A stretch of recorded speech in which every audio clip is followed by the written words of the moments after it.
Эмне үчүн эртөштүк? Жаш балдар биз эртөштүккө окшошкубуз келет деп ошондойго кыялданса. Эртөштүктүн алгачкы актер ким болот?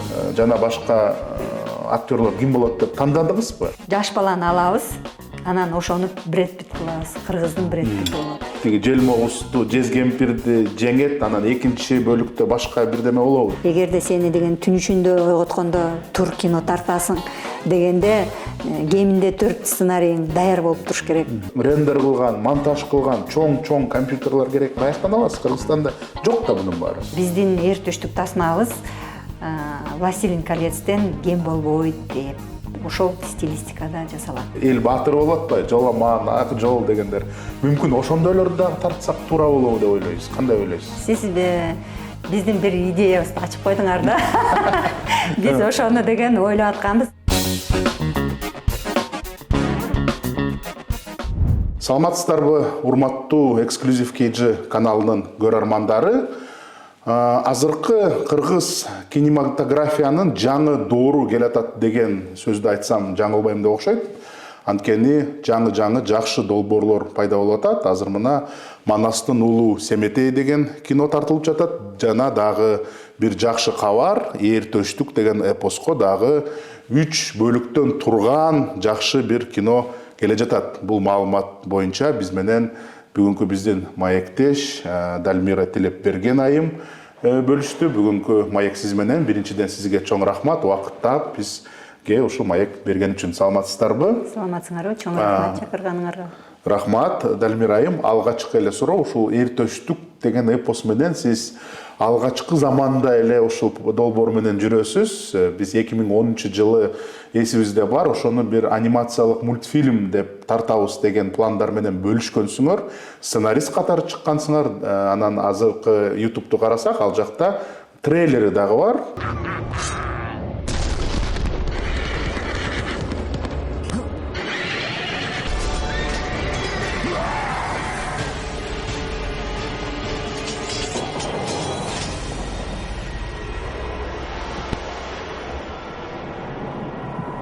Жана Мулан деген мультфильмге окшош бир жакшы трейлер экен, бирок тилекке каршы ошол мультфильм чыкпай калган. Эми буюрса кино тартабыз деген пландар бар. Ошол мультфильм жөнүндө сөз кылып кетсек, эмне үчүн бул ишке ашпай калды ошол долбоор? Рахмат. Ал деген 2D графика форматында болчу мындай толук метраждуу эң биринчи кыргыздардын ушундай мультфильми болмокчу. Бул деген Бигим деген студия баштап аткан. Алар болсо деген швейцарское бюро по сотрудничеству деген биздин бул жерде иштеген бир фондубуз бар. Ошо менен ошо грант утуп иш башталган.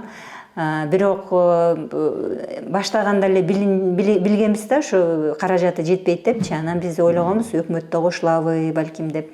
Анан мен ал убакта деген Москвада окуп, высший режиссерский курсуда окуп, анан ал жерде калып, продакшн компания түзүп, Москвада иштечим. Анан ошол проект долбоор башталганда деген мени ушу чакырышты сценарий жазганга, анан режиссер болгонго ошо келип бергилечи деп. Ошондо келип иштеп баштаганбыз. Бизге деген ушу Эртөштүк дегенде эле аябай мындай жакшы жаңы мындай эме доор келатат кыргыз кинобузга. Эгерде мындай биринчи ушундай анимационный мультфильмди жасасак кандай сонун болот, кыргыз тилинде толук метраждуу, сиз айткандай ошо Мулан же Покахонтас же дагы башка ушундай ошол убакта аябай мындай белгилүү Дисней менен жасалган мультфильмдер бар эмес беле. Анан биз да ошондой кылабыз деп. Анан мен келгенде деген Александр Дорогов деген бир аниматор бар. 17 жылдан ашык Диснейде иштеген киши. Ал аниматор болуп иштеген. Анан ошол кишини чакырып туруп бул жерден биз мастер-класс өткөргөнбүз биздин сүрөтчүлөргө. Анткени Ал жерде деген ар бир тасмалардын, доорлордун, ошо ар бир форматтардын өзүнүн ыгы болот да. Анан ошол дорогов деген 2D анимацияга кандай тартыш керек. Ошону үйрөтүп, мастер-класс ачып, ошо баштаганбыз. Эң биринчи ошол жерде деген Нурбек Жумакалиев деген режиссер, художник, азыр аябай мындай жакшы, кыйын иллюстратор болуп кыргыз китептерди, балдарга китептерди уже жасап баштады. Иштеп атат ошентип. А экинчиси ошо Дороговду окуган, бул деген Жумгун деген биздин сүрөтчүбүз болчу. Ал болсо персонажды, разработка персонажей деп айтабыз, ошону кылып баштаган. Азыр айтсак, бул деген биздин Кыргызстандагы мындай сүрөтчүлөрдүн биринчи болбосо да ошо алдында жүргөн биринчи катарларга кирет. Биринчи катарда кирген сүрөтчүлөр деп айтсак болот. Ошонун баары эртештиктен башталган деген ошо айтып атам. Тилекке каршы ошол убакта, ошо 10-чу жылдарында, 10-чу, 11-чи жылдарда биз мындай жакшы эле аябай иштедик да, мындай бул долбоорго, бирок каражаты жетпей калды. Анан ошо Бегим студиясынын кийинки жетекчилери менен деле мындай чыгармачылык топ тил табыша албай, бир аз ошондой бир моменттер болду. Ошон үчүн деген негизи долбоор өзү аягына чыкпай калды. Анан ошо андан калганы биздики деген ошол образдарды разработка болуп эле, анан көпчүлүккө жанагы трейлер YouTube'дан көрсөңөр болот, ошо биздин трейлерибиз примерно ошондой болот деп жасаган. Каражат жетпей калды деп атасыз. Ошондой мультфильм тартыш үчүн канча каражат керек экен? Ошол убакта санаганда биз 250 же 300 миң доллар болсо, ошол тасмага жакшы жетмек.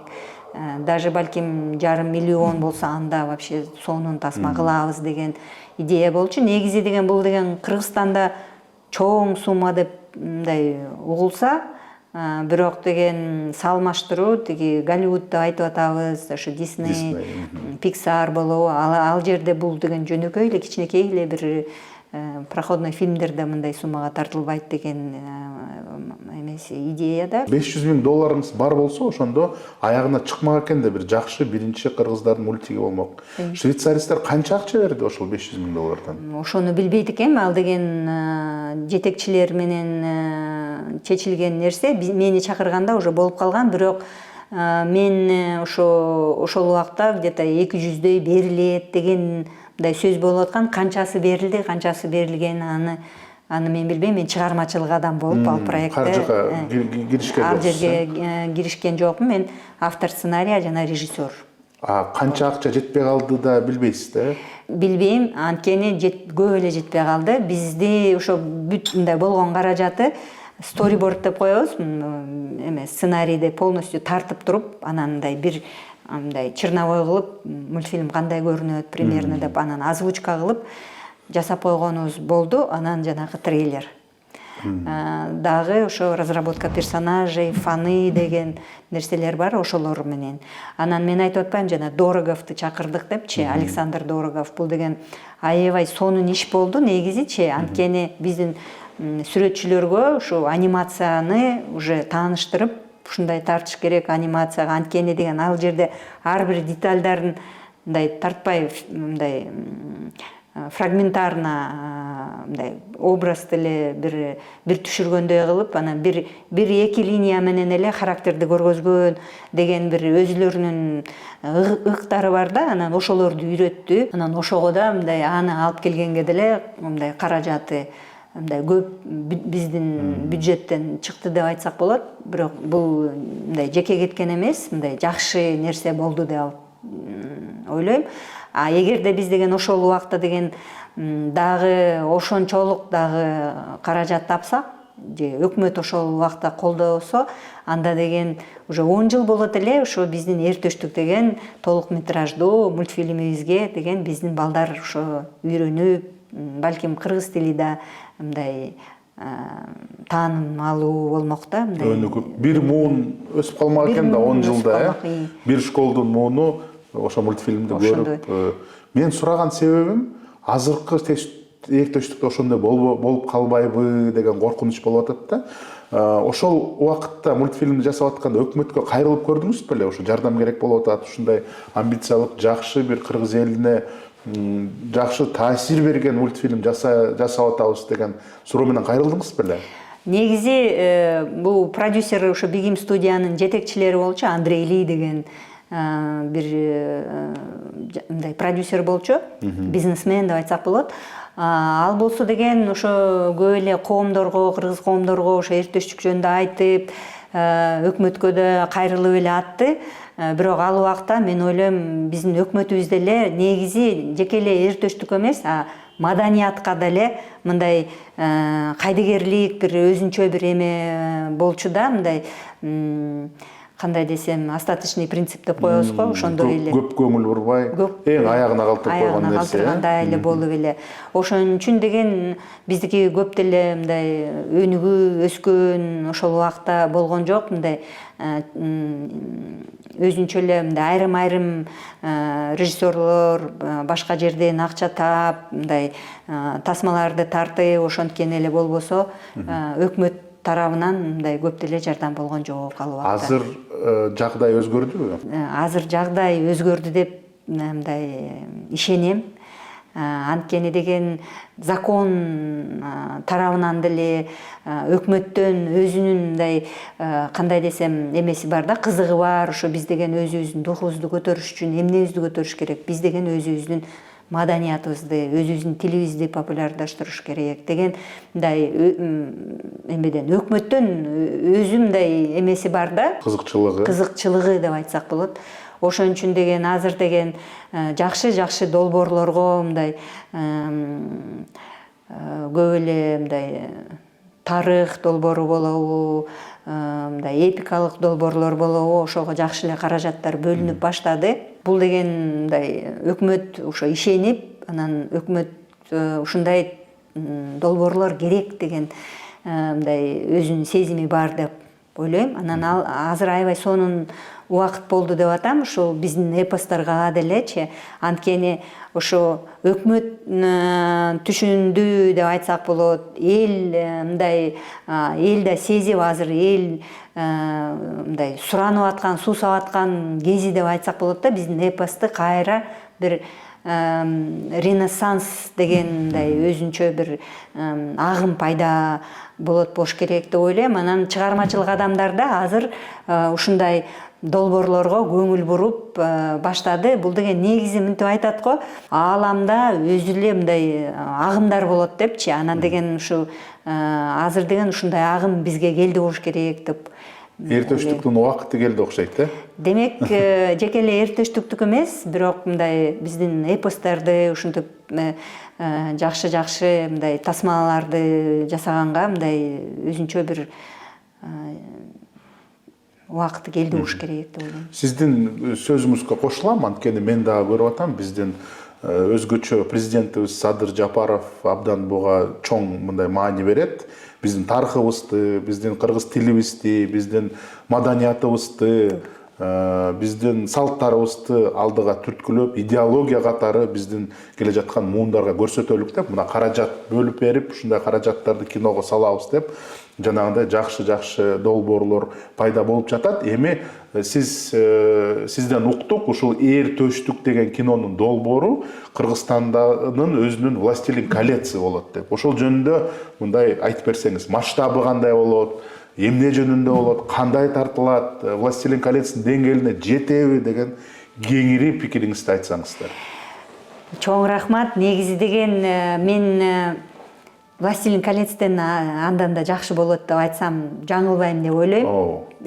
Анткени эртөштүктүн өзүнүн сюжети Властелин колецтин сюжетинен кандай нече деңгээли чоң турат да. Бул деген мета сюжет деп айтсак болот да. Бул деген античный сюжеттерден мындай келаткандай, мындай өзүнүн баалуулугу бар деп айтсак болот. Эгерде мындай сюжеттерди эле салыштырсак, ал жерде деген бир шакекти өзүнчө бир жаман нерсени өзүнө камтыган шакекти алып барып туруп бир лавага тоодон тиги жаман эме жанагы тоо кара тоосу болобу ошого ташташ керек деген эле бир идеясы бар да. Анан ошо 3 серияда ошо ар жака барып эле тиги эльфтер менен кезигет, гномдор менен кезигет, ошол жерлердин өлкөлөрүнөн өтөт, орктардын өлкөлөрүнөн өтөт. Ошондой эле көбүнчө айтсак эпический роуд муви деп айтсак болот да, жанры ошондой болуп атат. А биздики классический мифический эпос болуп атат да, анткени бул жерде канча деген античный сюжеттерден келген, мета сюжеттерден келген образдар бар, сюжетный линиялар бар. Ошол анан бул бир маселеси. Экинчиси, Питер Джексон «Властелин колец'ти баштап атканды деген бул 2000-жылдардын башы болчу. Алар деген мындайча айтканда 3D графика, VFX формат жасаган тасмалардын пионерлери болду деп айтсак болот. Эң биринчи алар деген ошол программаларды түзүп, анан ошондой фильмдердин өзүнүн ыгын издеп, ошондой болду да. Анан албетте ошолордун бюджеттери чоң болду, абдан чоң болду. Анткени эң биринчи жасап атканда, жолду жасап атканда албетте чоң акча, чоң мындай энергия кетет десек болот. Андан кийин жыл сайын ошондой алар түзгөн программалар арзандап келатат, плагиндер пайда болду. Анан азыр деген 3D графика бизге деген жөнөкөй эле бир прям жомок мурун вообще эле 3D графика деген бизге деген жеткис нерсе болчу да. Азыр болсо деген 3D графиканы деген ошол программалар болобу, компьютерлер болобу, рендер мындай станциялар болобу, жылдан жылга сайын арзандап баратат да. Анан бизге уже мындай доступны деп айтсак болот да. Биз деген азыр деген өзүбүз деген мындай ачык эле, мындай коркпой эле айтсак болот да, духубузду көтөрүп эле биз деген мындай тасманы тарта алабыз. Анан жаңы технология менен искусственный интеллект болуп атат да. Азыр канча деген көп каражат кетип аткан нерсени искусственный интеллект бир эле операционка, бир эле мындай промпт менен эле чыгарып кетип атат да. Ошон үчүн деген биз ишенебиз, биздин эртөштүк тасмабыз «Властелин колец'тен кем болбойт» деп, ошол стилистикада жасалат деп. Доступный деп атасыз, бирок будан мурда бир дагы кинобуз жок да, 3D форматта же болбосо ушул Голливудка бир кичине жакыныраак болгон бир да кино чыга элек да. Биринчи болуш керек да. Бизге ушундай Алла Таалам ушун биринчи болгула деп бизди чыгарып атат. Демек биз эми азыр ошо алып кетиш керекбиз. Кыргызстанда болбосо да, бирок бүткүл дүйнөдө болуп атты да. Анан азыр деген биз деген мындай Кыргызстандын эле форматы менен ойлонбой, мындай тем более биздин көчмөн элдин мындай менталитети ошондой го, мындай ачык болот да, мындай көз карашыбызчы. Анан ошол башка элдин, башка студиялардын, башка долбоорлордун мындай тажрыйбаларын алып, аларды деген электен элеп, анан биздин деген мындай нукура эпостарыбызга жууруштуруу, анан деген биз азыр деген өзүбүздүн эртөштүк деген ушундай 3D графика менен жасайбыз деген мындай кыялдануубуз бар. Анан ишенебиз ушул ишке ашат деп. Эмне үчүн «Властелин колец»? Мисалы үчүн эпостарды айтсак, мүмкүн Троя жакыныраак болот. Бул дагы жана Илиада, Одиссеянын бир бөлүгү. Мүмкүн ошого окшош кино кылсак болот беле. Эмне үчүн «Властелин колец»? Мен мындай эле жөнөкөй эле пример деп эле айтып атам да. Албетте Троя деп деле айтсак болот, Игра престолов деп деле айтсак болот сериал. Бул деген просто ушундай тасма болот деп айтпай эле биз ушундай формат болот дегендей кылып атабыз да. Аныкы деле бир история деп коебуз, ошону 3 серияга бөлүнгөн да. Анан биздики да төштүктүн эртөштүк эпосты 3 серияга бөлүп туруп көргөзгөн атабыз да. Ошол жеринен эле. А негизи башкасы деген туура айтып атасыңар, Трояда бар, башка да далай мындай даже скажем, эме деген сериалдар бар го, Джордж Лукастын эме Звездные войны деп айтабыз да.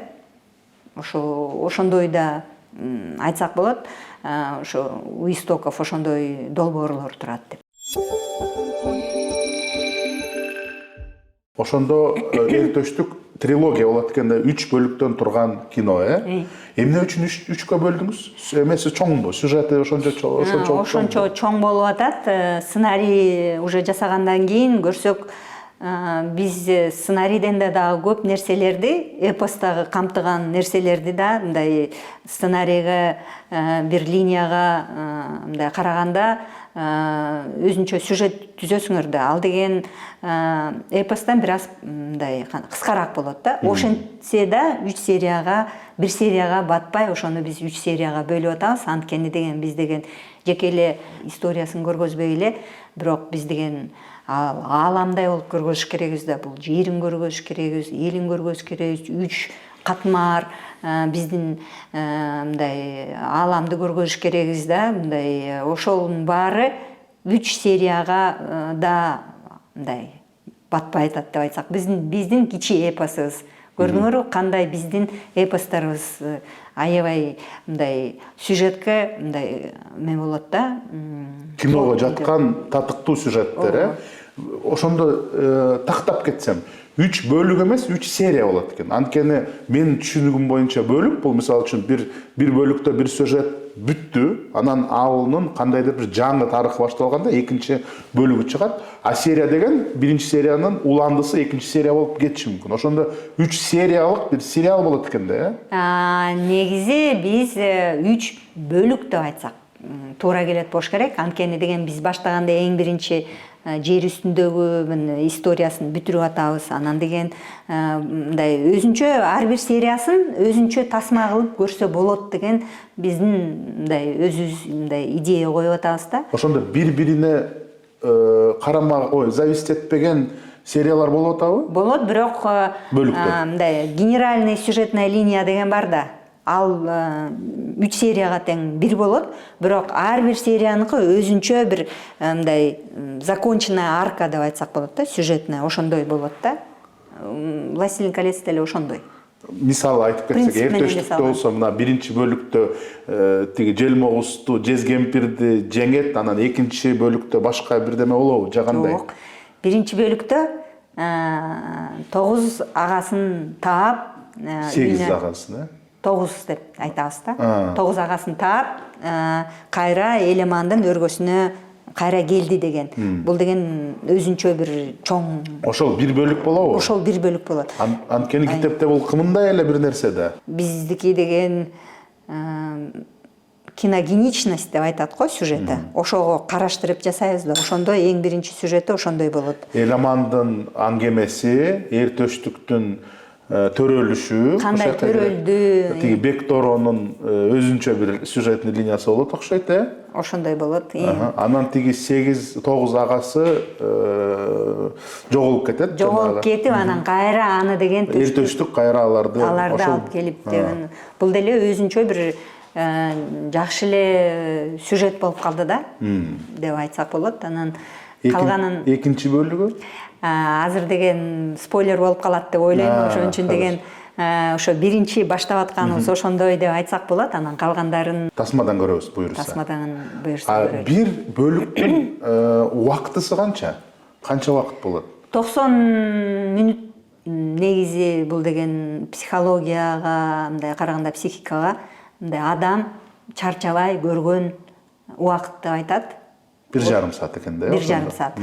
Ошого камтыйбыз, бирок албетте мындай плотность, насыщенность фильма деп айтылган нерсе бар да, ошого карата бир аз чоңураак, бир аз кеңирээк, бир аз азыраак болгон болот. Анан ошон үчүн балким 88 мүнөт болуп калабы, балким наоборот 100 мүнөт болуп калабы. Ошондой мындай сериялар жараша болот да. кайсыл жактан тартайын деп атасыңар? Жалаң эле Кыргызстанданбы же биз билебиз Эртөштүк бул көп элдердин эпосу, Казакстанда, Азербайжанда, Алтайда дагы бул эпос бар. Ошол жактан дагы тартасыңарбы же жалаң эле кыргыз жериндеби? Албетте, Эртөштүк деген эпос көп деген көчмөн элге, түрк элине таанымал эпос деп айтсак болот. Бирок биз деген базасына Саякбай Каралаевдин ичи эпосун алып атабыз. Ал болсо нукура кыргыз эпос. Ошон үчүн деген биз Кыргызстанда тартабыз.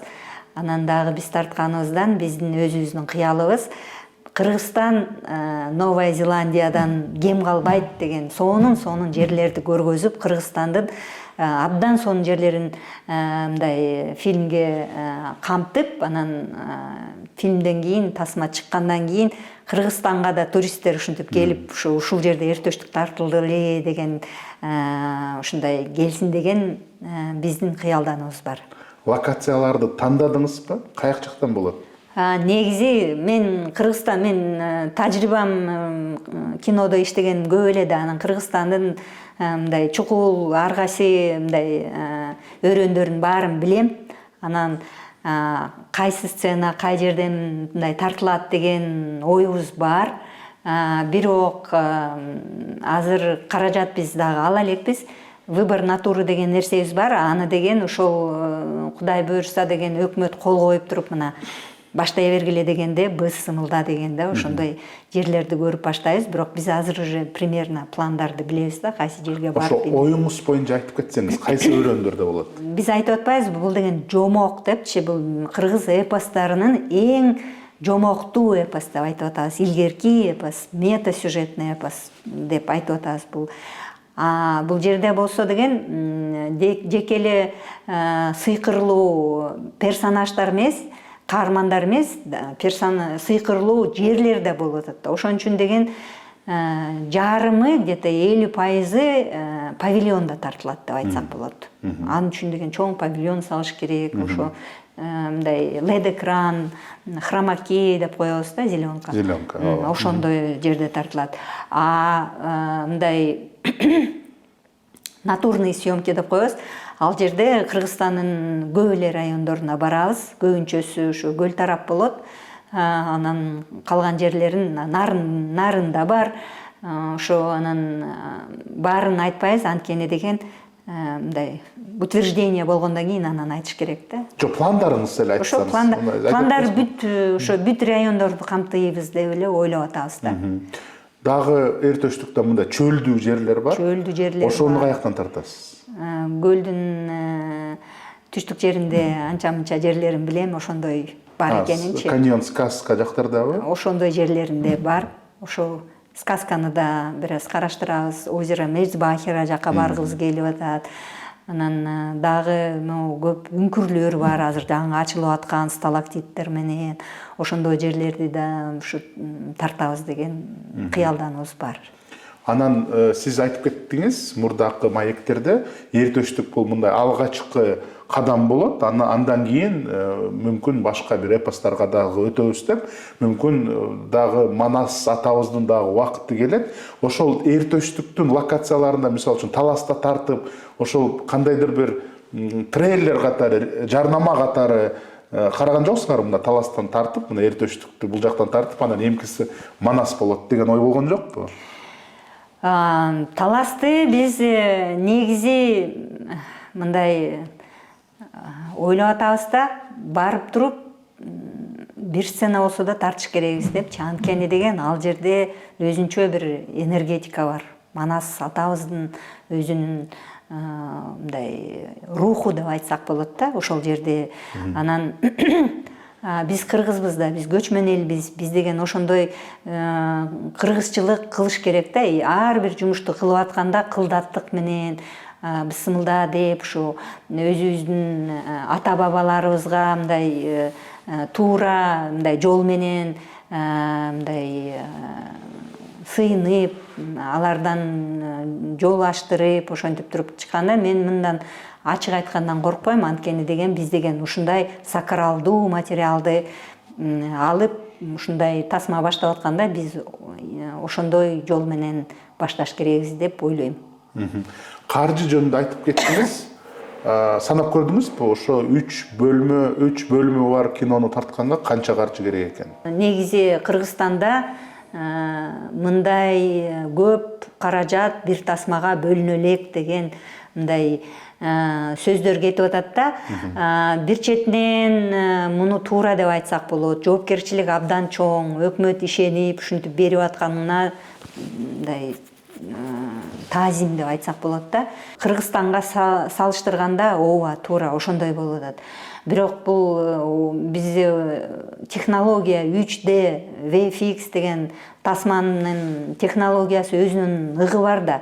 Ал болсо деген дүйнөдө, бүткүл дүйнөдө абдан кымбат производство деп айтсак болот да. Анан биз болсо деген азыр деген таянганыбыз албетте өкмөттүн каражатысыз бул мүмкүнчүлүгү жок өткөргөнгөчү мындай тасманы жасаганга. Анан дагы биз деген биздин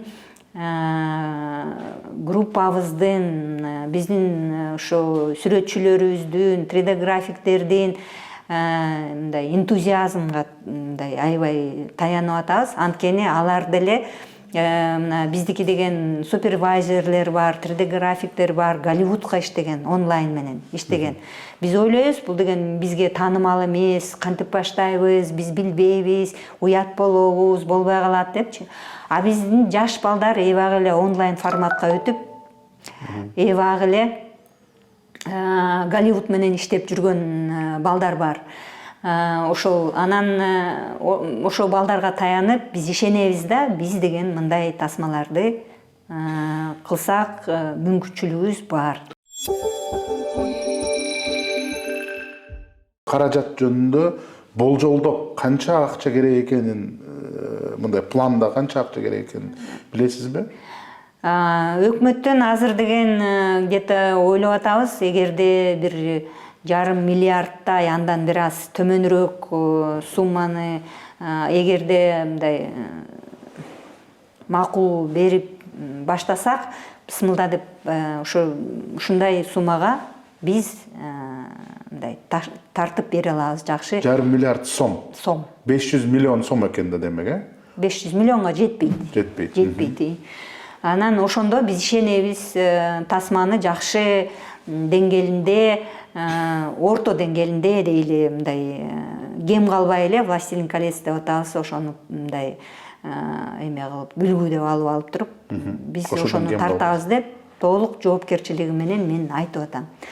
Эгерде биз деген азыр дагы параллелдүү мындай иштерибиз менен биз деген эмеден Apple болобу, Netflix болобу, ошондой башка стриминговый мындай эмелерди, долбоорлорду деле ошолорду карап, алар менен да мындай контакт түзөбүз деп ошондой оюбуз бар. Андай болсо биз деген абдан сонун тасманы тартабыз деп ишенемин. Анан дагы бул тасманы бүткүл дүйнөгө сатып, анан жакшы мындай өзүнчө бир өзүн актаган тасма тартабыз деп ишенемин. Анткени бул канча деген технология, канча деген каражат, эгерде сюжетный мындай өзөгүндө эчтекеси болбосо, канча куйсаң деле эчтеке болбойт. А мен ишенем, Эр-төштүк деген бул деген абдан сонун сюжет. Абдан түбүндө мындай катмар идеялар бар. Биздин кыргыз духубузду көтөргөн кандай деген сонун нерсе деп ойлойм. 500 миллион сомду толук кандуу өкмөт камсыздамай болдубу? Бул деген госзаказ деген формат бар да. Ошо менен биз азыр ошо өкмөткө кандай ошо берип атабыз, биздин өзүбүздүн сунушубузду. Анан азыр деген экспертный комиссиядан өттүк, Министерство финансов, Министерство культуры, ошолордун баары мындай биз колдоп, жакшы керектүү нерсе деп айтып атат. Депутаттарыбыз ошо карап чыкты.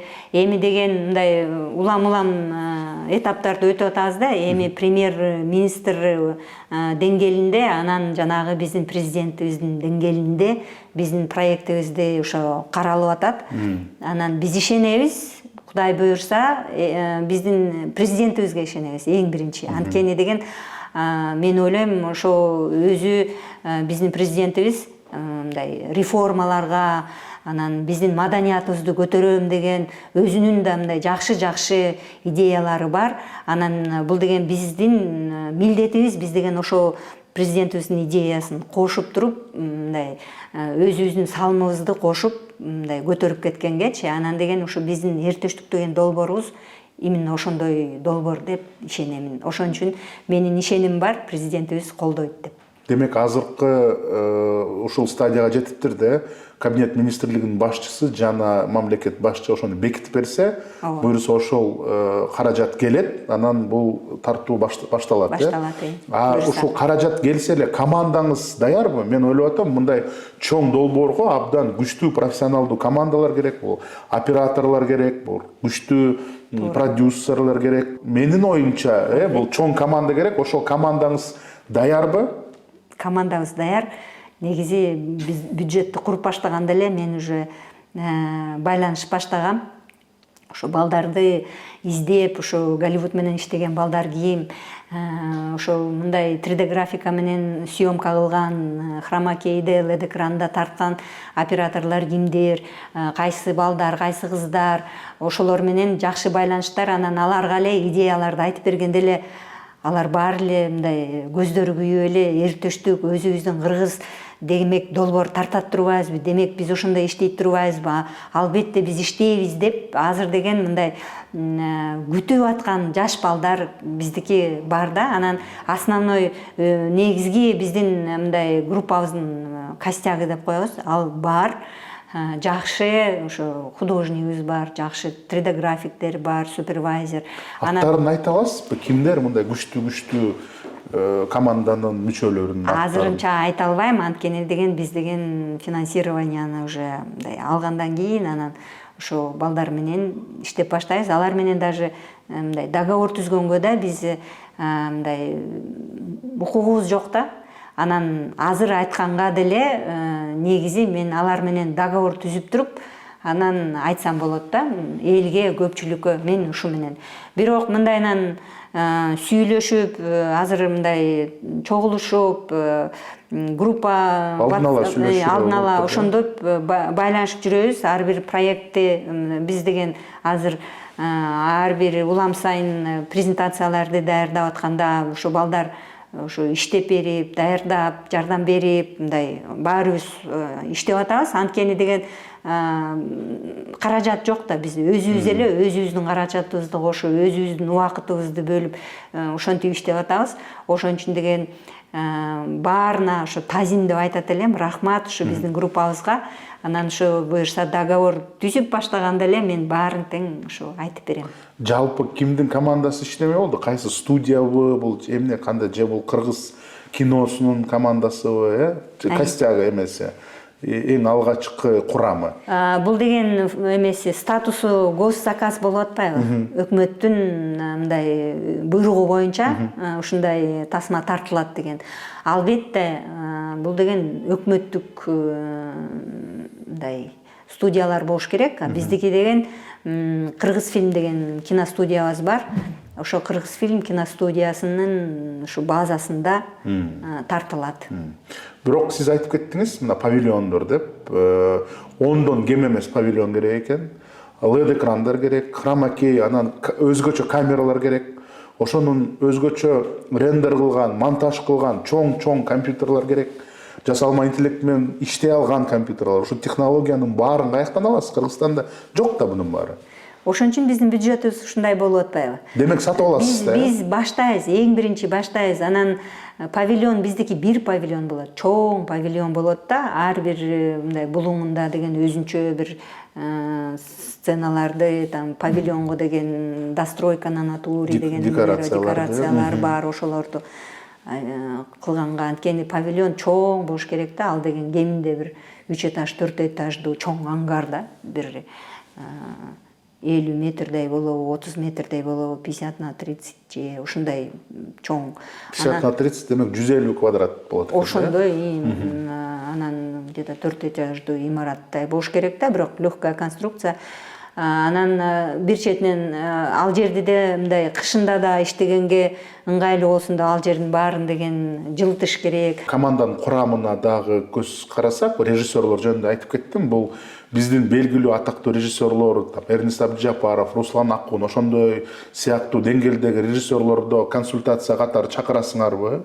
И дагы мен ойлойм, ушул HBO-да иштеген, Netflix'те иштеген, Голливудда иштеген бир кеңешчилер керек го деген ойдомун. Ошолорду чакырып көрсөтөсүңөрбү, ошол ишке аралаштырасыңарбы ошондой кишилерди? Рахмат, абдан жакшы суроо. Албетте бул сценарийде өтүп атканда деле ошончо эпосовет, манасчылар, режиссерлор баарына мындай сценарийлерди көргөзүп, экспертный комиссиядан өтүп, ошентип эле өзүнүн ыгы менен иштеп келатабыз. Бул деген жеке эле бул менин сценариим деп айтсам да болбойт, анткени деген ар бири өзүнүн идеяларын мындай кошуп, өзүнүн мындай кеңешин айтып дегендей, ошо менен да өзүнүн ыгы менен сценарий ушундай өзгөрүлөт да. Негизи кинонун ар бир кинонун деле мындай ыгы ошондой болот.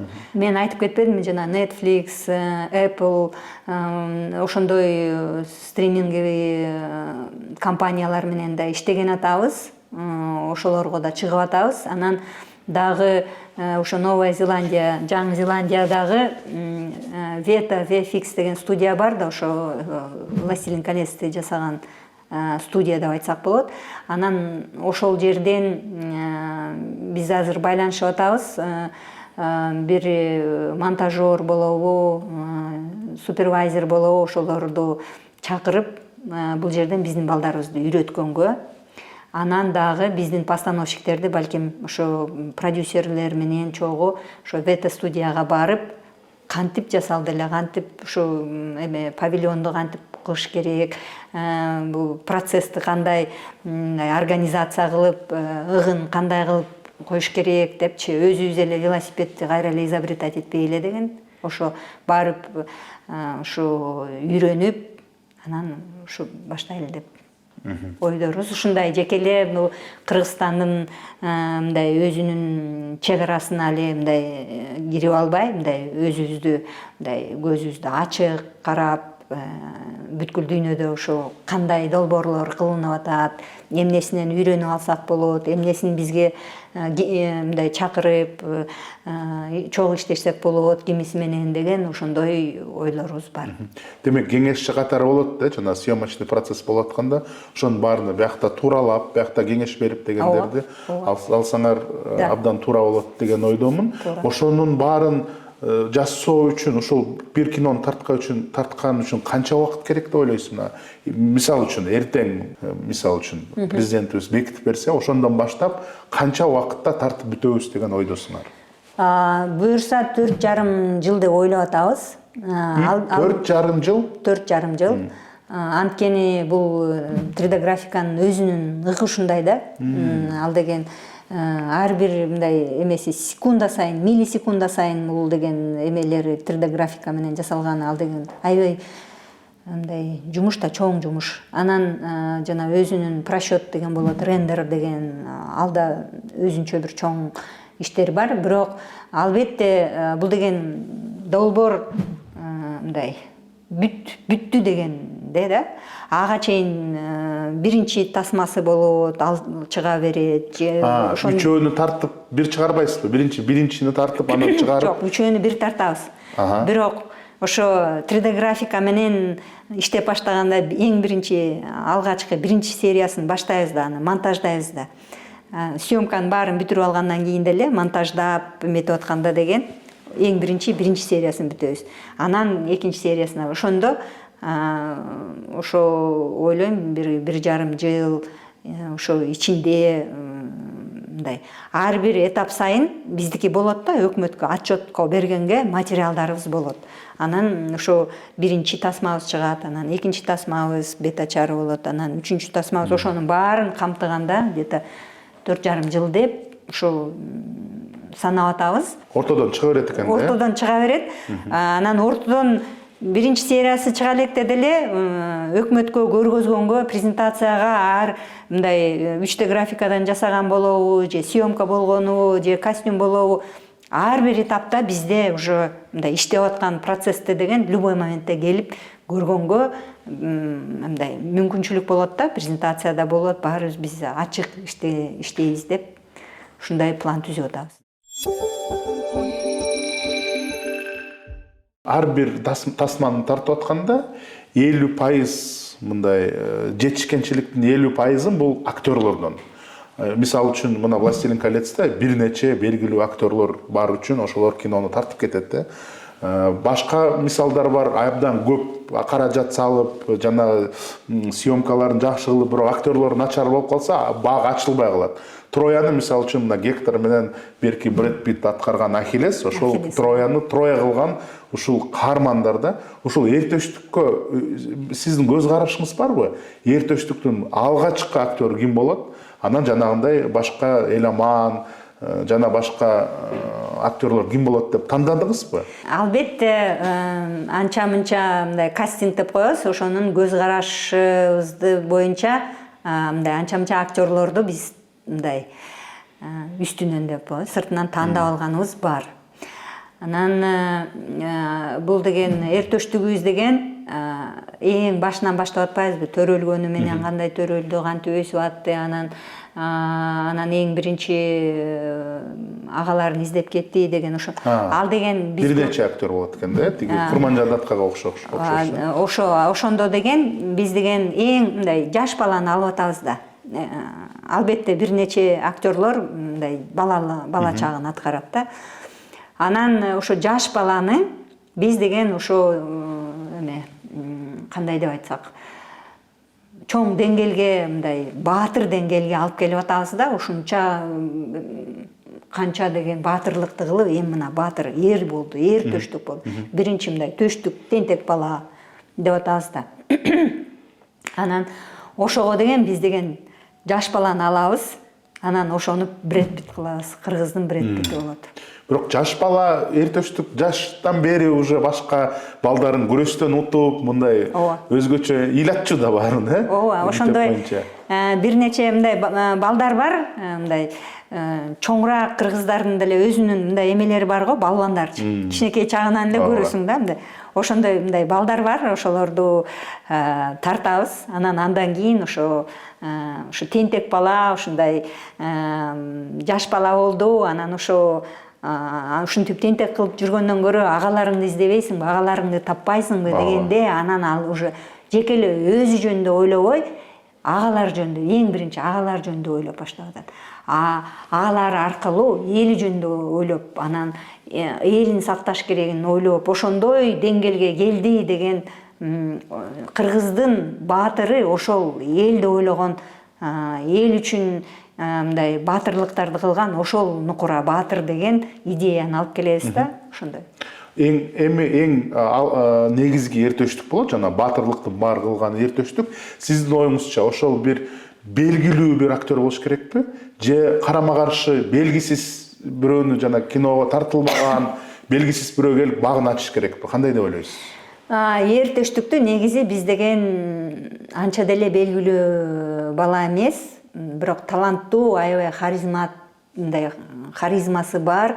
Анан мындай кыргыздын мындай айтабыз го, Сүймөнкул Чокморов деле баштаганда деген сүрөтчү болчу эмес беле. Анан ошо биринчи алып келгенде ошо кыргыз, азыр биз айтабыз, кыргыздын бети бул Сүймөнкул Чокморовдун бетиндей депчи.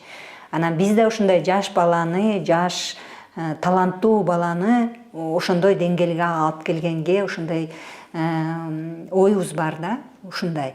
Ошондо бул деген азыр жылдыз эмес, бул бала жылдыз эмес деп айтсак болот. Бирок анын жылдызы келечекте. албетте Элеман деген бар, дагы башка Сарыбай деген бар, Көктө, Жезкемпир, Жети башто. Алар деген биздин белгилүү инсандарыбыз деп айтсак болот, актерлор, белгилүү жылдыздарыбыз болот деп айтсам болот. Анан менин оюмча мүмкүн мындай дагы бир стандарттуу эмес кадам болушу мүмкүн. Мүмкүн эртөштүк өзүнө же жанында жүргөн балбандардыбы биздин жанагы азыр спортсмендер өзүнчө биздин эл баатыры болуп атпайбы? Жоламан, Ак жол дегендер. Мүмкүн ошондойлорду дагы тартсак туура болобу деп ойлойсуз. Кандай ойлойсуз? Сиз биздин бир идеябызды ачып койдуңар да. Биз ошону деген ойлоп атканбыз, аны деген мындай өзүнчө бир биздин фишкабыз болот дегендей кылчу. Анан Кудай буйрса, ооба биздин кыран кандай деген жигиттерибиз бар, спортсмендерибиз болобу, кыздарыбыз бар. Жанагы буту менен жааны аткан кандай деген сонун кыздар ушундай бар. Ошон үчүн деген биз ишенебиз ушул тасмабызда ушундай жеке эле актерлор эмес, балким ушундай адамдар да аткарат деп. Ошол анан дагы бул деген өзүнчө бир документ болуп калат да, биздин эпохабыздын документи деп айтсак болот да. Анан ошон үчүн деген мен бул биздин кесиптештерге айтып атам да, мен ушу силерди да мындай ар бир аз болобу ушу тасмада ушу кошкум келип атат, силердин бетиңер калыш керек, силер тарыхта калыш керекиңер. Камеранын ар жагында болуп жүрүп, силер мындай көп эме болбой каласыңар. Питер Джексонда деле ошондой бар да, кээдеги сценаларды атайын ал деген биздин 3D графикалардын группасы ушул сценада тартылат деп айтчу да. Анан полностью ошонун баары массовка, групповкалар тартылып берчү да. Анан кийинки сценада деген групповкада жалаң художниктер тартылат деп. Ошондой фишкасы бар экен да, жакшы идеясы бар. Анан мен да ошондой идеяны ойлоп атам, ишке аштырсак жакшы болот депчи. Ошондо бул деген тасмабыз жеке эле бул биздин жомогубуз, биздин эпосубуз болбой, биздин эпохабыздын, биздин доорубуздун да өзүнчө бир видео документ болуп калат деп ишенем. Орустун белгилүү режиссеру Эльдар Рязанов өзү дагы ар бир киносуна кичекей эпизод болсо дагы катышат. Мен ойлойм, сиз дагы ушундай эпохалдуу сериалга дагы бир жерине эпизод болсо дагы катышып койсоңуз туура болот деген ойдомун. Рахмат, мен негизи өзүмдүн кинолорума тартылбайм да. Ооба. Анан мага деле Актан деле ушу айткан бир жолу, өзүң деле кичинекей мындай ролдорго тартылып жүрбөйсүңбү депчи. Көрө жатарбыз. Дагы бир фишкаңызды мүмкүн ачып коем, бирок мисалы үчүн Манас уулу Семетейди тартып атканда белгилүү Голливуддук актерлорду чакырабыз деген пландарды айтып атышат. Арнольд Шварценеггер, Стивен Сигал, тем более Стивен Сигал бизге көптөн келип жүрөт. Ушул эртөштүккө кандайдыр бир чет элдик белгилүү актерлорду алып келесиңерби, тарттырасыңарбы? Бул деген өкмөттүн заказы дегенчи, госзаказ деген статусчу. Бул эмне үчүн госзаказ деп айтат?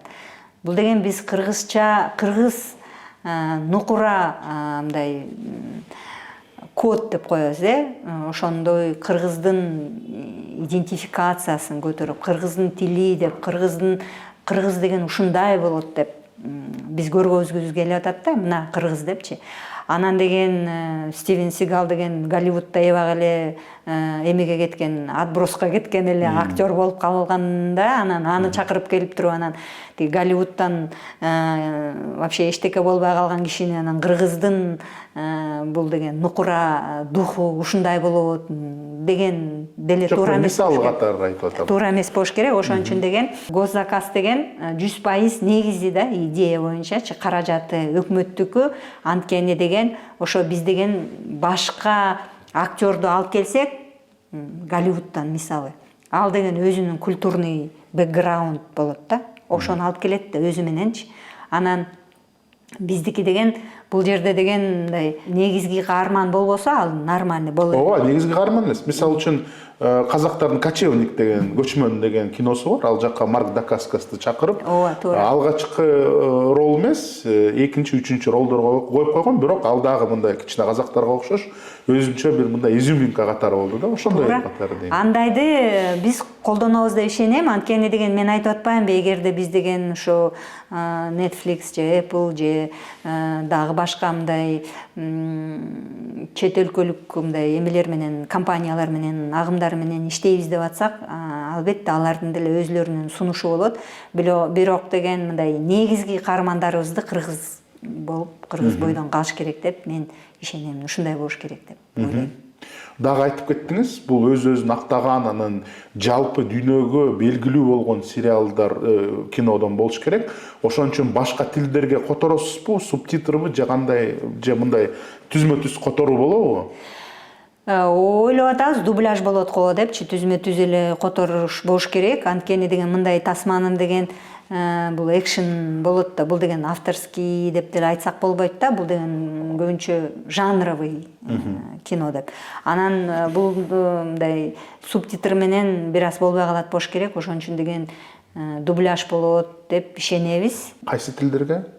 Эң биринчи эле биз деген түрк элине ошо болот болуш керек деп ойлойм. Анан англисче, балким орусча, ошо мындай көбүнчө мындай тарасын деп. Анан дагы Кытай деген да мындай оюбуз бар. Анан мунун баары биздин кыялдануубуз. Анан бул кыялданууну биздин продюсерлер аткарат, ишке аткарат деп ишенем. Негизи эртөштүк өзү жомок болгондуктан абдан көп, мен мына эртөштүктү окуп атканда башында көп фантазиялар болот да, мисалы үчүн жанагы дива деп коебу, немелер, сказочный пери дегендер, анан чал куйрук өзүнчө дагы бир мамыттар, ооба, өзүнчө бир мифологиялык бир немелер да. Ошон менин башымда абдан көп мындай эффекттер пайда болуп атат да. Ошондой эффекттерди колдоносуңарбы? Азыр абдан кинонун баары эле жалаң эле мазмун эмес, ушундай көп эффекттер болуп атпайбы? Ошол эффекттерди колдоносуңар, анан кантип жасайсыздар ошолорду? Мындай заманбап, азыркы эффекттер болуш керек да. Туура, заманбап, азыркы эффекттерди биздин эле ошо айтып атпаймынбы, 3D график супервайзерлер Кристофер Ноланга жасап атышат, башка голливуддук жылдыздарга. Биздин кыргыз балдар? Биздин кыргыз балдар. Ошо, алар деген онлайн иштейт. Анан кыргыздарга албетте андайды да жасашат. Ошон үчүн биздики деген экшен, мындай өзүнчө бир сценалар да болот. Дагы мындай сыйкырлуу нерселери, анан жакшы заманбап деңгээлинде эле болот деп ишенем. Анын балдардын мен көрүп атам да жумуштарынчы, эмне кылып атканын, кандай кылып атканын, анан ошол көрүп туруп мен ишенемин. Мындай ушундайды жасап бере аласыңбы? Мына эже мен муну жасадым. Бул менин жумушум деп көргөзүп атат. Аны көрсөм деген жакшы эле чоң тасманын деңгээлинде, ошо VFX форматта жасалган тасмалардын деңгээлинде. Бул кинонун өзүнүн дагы мындай өзүнчө бир ролу бар да, жаш муунга биздин баатырлардын ролдорун көрсөтүп, жанагындай биздин адеп ахлак, биздин када салттарды, биздин тарыхыбызды көрсөткөн. Бирок тилекке каршы эмес, негизи баарыбыз эле ошондой биз деле болгонбуз. Жаш муундар ошондой эффекттерге аябай көңүл бурат да. Мисалы үчүн Человек-паук же Бэтмандын эмне үчүн аларды жакшы көрөт? Анткени жанагындай эффекттери көп. Человек-паук учат, Бэтмен учат, анан башка душмандарын талкалайт.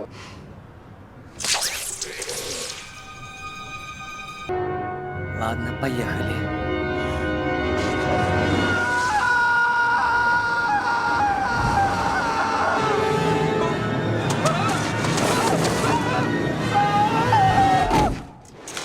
Ошондой эртөштүктүн дагы бир заманбап эффекттери болуш керек деген ойдомун, мен өзүм оюм болуп атат.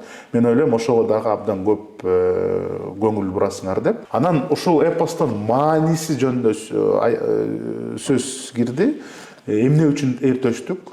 Анан биздин келе жаткан муундарга кандай сабак болуш керек? Бул кино кандай сабак берет? Албетте биздики деген азыр деген жаш балдардын мындай көңүлүн алыш үчүн заманбап техникалык технологиялык мындай ыгы менен барыш керекбиз, тасмабыз да ошондой болуш керек. Анан сиз айтып атпайсыңарбы тиги бул Жөргөмүш киши деп, Халк, жанагы Супермен деген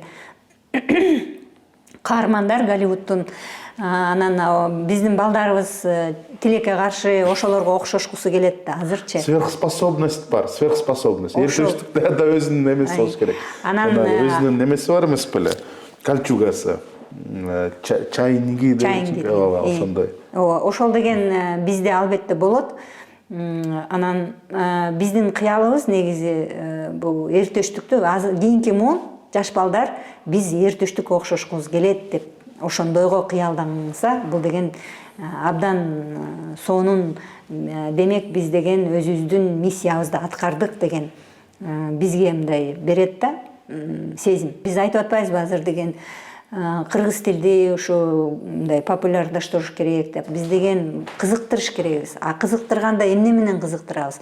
Биз деген ошо альтернатива, ошо Жөргөмүш киши болобу, Халк болобу, Супермен болобу, ошолордун альтернативасын кыргыз каармандарынан табыш керекбиз. Кыргыздын мындай баатырларын өзүбүз ошо чыгарып, көргөзүп, заманбап технология менен көргөзгөндө, ошондо балдардын жүрөгүн ача алабыз, ошондо эртештүккө окшошкум келет деп балдар умтулат деп ишенем.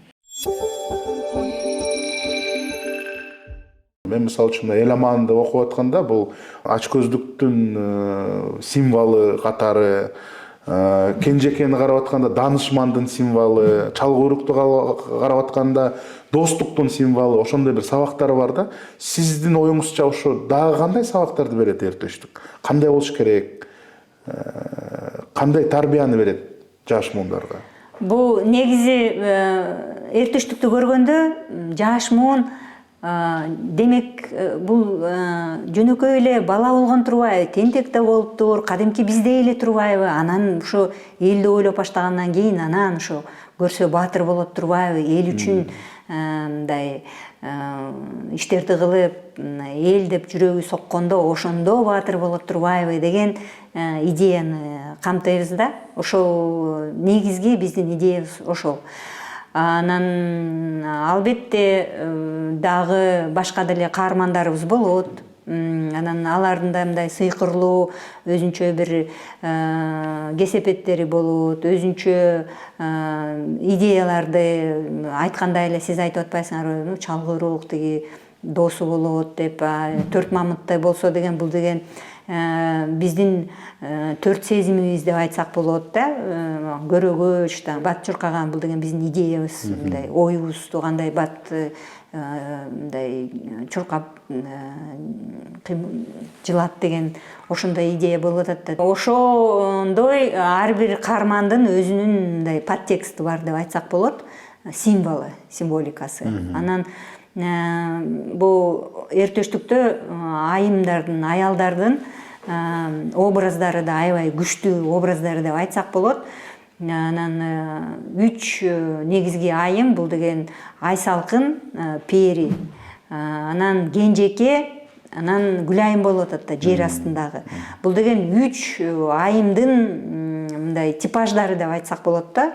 3 сүйүүнүн типажы деп айтсак болот. Эгерде биринчи сүйүү биздики аябай мындай толкунданып, мындай бир асманда жүргөндөй эле болуп, бир мындай романтикалык сезимдер болот деп айтсак болот, мындай. Бекторо менен ошондой болду окшойт. Ошол бул деген биздин Айсалкыныбыздын символу деп айтсак болот да. Бул Пери, бул деген кыргыз айымдардын 3 образдары деп айтсак болот. Анан андан башка жезкемпирибиз бар, жети баштуу жезкемпир деген. Ал деле ар бир башынын өзүнчө бир образдары болот да, мындай терс каармандардын кандай образдары болот, ар бир башы ошондой образды камтыйт. Анан дагы башка уйсааган кемпир болуп атпайбы? Эң биринчи мындай триггер деп коебуз да, персонаж. Ал деген айтты, жөн мындай тентек кылып жүргөндөн көрө агаларыңды таба албайсыңбы депчи. Ал эң биринчи болуп атат да, мындай түркүнчөк двигатель сюжета деп айтабыз да. Ал болсо деген бир кезде мындай жөн эле уй саап атып эле анан ошол сөздү айтып, анан деген төштүктүн көз карашы менен биздин ума энебиздей болуп көрүнүп атат да. Сен деген эмне кылып жүрөсүң? Бул деген өзүмдүк болуп жашасаң деген, бул деген элден чет каласың деген, чыгып каласың деген ойду, идеяны берип атат да. Анан ошону айтып атканда ал деген ума энедей болуп, чоң болуп, мындай аябай мындай чоң образ болуп чыгып туруп, эпический. Анан кайра деген уйсаган кемпир болуп калып атат да. Ошондой биз деген мындай өзүнчө бир эме беребиз да, что бул деген биздин мындай эң ыйык, биздин түпкү дүйнөбүздү болобу, биздин эме кандай десем, кыргыздын өзүнүн мындай код деп айтат го, нация. Ошонун мындай ошону кармаган образдар болот да. Ушул мындай биздин каармандарыбыз ушундай болот. Демек, абдан терең философиясы бар экен да. Албетте, мындай эпосты алып аткандан кийин биз деген жөнөкөй эле жомок катары, албетте биз мындай жеңил беребиз да, бирок деген мындай катмарлар болот да, мындай эгерде деген мындай ойлонуп туруп карасаң, бул тасмада терең ойлор болот деген идея менен мындай биз тасманы иштеп баштайбыз, тасмага. Мамлекеттик заказ деп атасыз. Мен билгеним боюнча Netflix деген белгилүү сериал тарткан мекеме ар бир өлкөлөрдө ушундай бизге эртөштүккө окшош бир сюжеттерди издейт. Анан конкурс жарыялайт, анан айтат да, ушундай өзгөчө кичи улуттарда ушундай абдан кызыктуу, маанилүү сюжеттер пайда болот деп, ошондой ой келген жокпу? Ушул мүмкүн Netflix менен чогуу тарталыкпы деген ушундай эртөштүктү. Ооба, ошондой ой келди. Анан дагы мен мындай караштырып көрсөк, Netflixте деген көчмөн эл Азия мындай көп ачылган жок да. Биз деген аларга деген мындай өзүнчө эле бир кантип айтат, черная точка деп коет го, мындай кандай деп айтсак, белгисиз территория деп айтсак болот да. Ошон үчүн деген алардын мындай жакшы эле эмеси болот болуш керек бизге, мындай эгерде биз деген азыр сценарийибизди англисче которуп атабыз аларга бериш үчүн. Анан биздики деген бир агентибиз болот, ошо компаниялар менен, ошол мекемелер менен иштеген. Биз ишенип атабыз, биз ойлоп атабыз, ошо менен кошо чогуу иштейт болуш керек деп. Алар иштейби? Мамлекеттик заказ болсо киришеби ошондойго? Киришет деп ишенем. Бул деген негизи форматтарда караганда деген негизгиси идея болуш керек. А биздики деген эртөштүк деген гениалдуу идея. Абдан сонун. Негизи ушул эртөштүк кино тартылат деген идея каяктан жаралды? Сиз кантип келип калдыңыз ошого? Мен деген белек деген тасма жөнүндө айтып кетпедим беле. Биздики деген бул мировая премьерасы Венециядан болду. Айта элексиз, бул белек сиздин эң акыркы киноңуз. Абдан мындай чоң жарнама болду. Мен билем, көп фестивалдарга катышып, бул жактан азыр премьерасы болуп атат, Негизи фестивалдарга азыр катышып атат деп айтсак болот. Анан ошо эң биринчи фестивалы биздики Венеция болуп калды. Ошо Венециядан катыштык. Анан андан кийин дагы башка көп Европадагы фестивалдар болду. Анан Америкадан ошо фестивалдардан жакшы байгелерди алып келип аттык да. Анан Америкадан 2 бриллиантовый байге алдык да. Лучшая актриса и лучший режиссер ар бир эмеси, номинациясынан ар бир призинде 1 карат бриллиант менен ошондой байгелер болду. Анан ошондо биздин министрибиз бизди ошо чакырып, анан отличник кинематографии деген бир знак болобу, же ошо министерствонун өзүнүн эмелери бар, медальдары, ошондойду берип, мындай бир сыйра мындай куттуктап айтканда. Сиз заслуженный работник культуры болдуңуз, мен көрдүм. Ошонун значогун берди сизге. Ошондой. Анан ошондо сурап калды, ошо кайсы сценарийиңер бар, пландарыңар кандай деп. Анан бизде вообще негизи киночуларда мындай өзүнчө бир полушутку мындай сөз бар да, эгерде сени деген түн ичинде ойготкондо тур кино тартасың дегенде кеминде 4 сценарийиң даяр болуп туруш керек. Бул муну тартамбы, же исторический тартамбы, же комедия тартамбы, ошондой бар болуш керек деген мындай сөз бар да.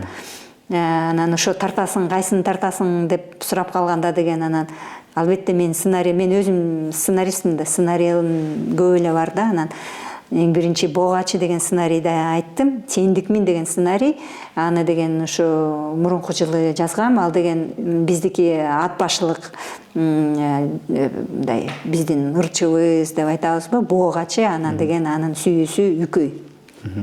Ошо жөнүндө мындай собирательный образ кылып мындай ырчы менен сулуу кыздын сүйүүсү деген мындай сценарий жазгам. Ошону айттым, анан өртөштүктү айттым. Анан өртөштүктү айтканда министрибиз өртөштүк менен иштеп көрбөйлү анда деп айтты. Анан абдан ошондо мага мындай аябай мындай дух берди да, жакшы. Анан демек өртөштүктү биз ушу унутулуп калбай турбайбы, иштей турбайбызбы деген мындай аябай жакшы мындай эме пайда болду да, ой пайда болду. Анан ошондон баштап эле күнү түнү эле иштеп баштадык. Анан ал деген мурун мындай болчу, анимационный сериал деп атпаймынбы, эме мультфильм. Андан кийин дагы бир 12 сериялуу сериал деп да жазгам сценариydичи. Ошо ойлонуп, ошо Netflixке балким сатабызбы деп ошондой. Азыр сериалдар доор болуп атпайбы? Ошентип сценарий жаздым. Жазганда бар болчу да. Анан бирок бул жерден деген госзаказ дегенде сериал болбойт. Анан ошондо мен каражаты деле эмерээк болсун деп, төмөнүрөөк болсун деп, мен анан ошо 3 серияга кайра иштеп чыктым. Анан ошол сценарийди анан министерствого бердим. Анан ошентип иштеп баштадык. Негизги өртөштүк эң биринчи жана жазуу түрүндө түшкөндө 1885 жылы Радлов деген окумушту түшүргөн. Андан кийин биздин Жамгырчиев атабыз жазган, анан Саякбай Каралаев, сиз айттыңыз, Саякбай Каралаевдин версиясын алат. Ошондо эпос менен түзмө-түз болобу, же кандайдыр бир кадамдар болобу эпос менен түз келбеген? Генеральный сюжет, негизги сюжети Саякбай Каралаевдин агымы менен болот, ошо эпос менен болот. Анча-мынча мындай кыскарттык да, генеральный сюжетке мындай таасири жок да. Ал деген мындай өзүнчө бир жерин кесип алып салдык деген эмеси жок да. Баары бир эле деген законченный сюжет менен болот. Демек эпосту же жомокту окуган балдар мындай түзмө-түз көрөт экен да, кинодо жана жомоктой болгондой эле. Ошондой болот. Бир-эки жеринде мындай сценалар бар. Бир аз өзгөрүлгөнү, балким жана кумурскалар болобу, же аюу болобу, ошондойлор мындай биринен бири повторяться этип кеткен жерлери балким мындай кыскарат да. Ошондой жерлери болот.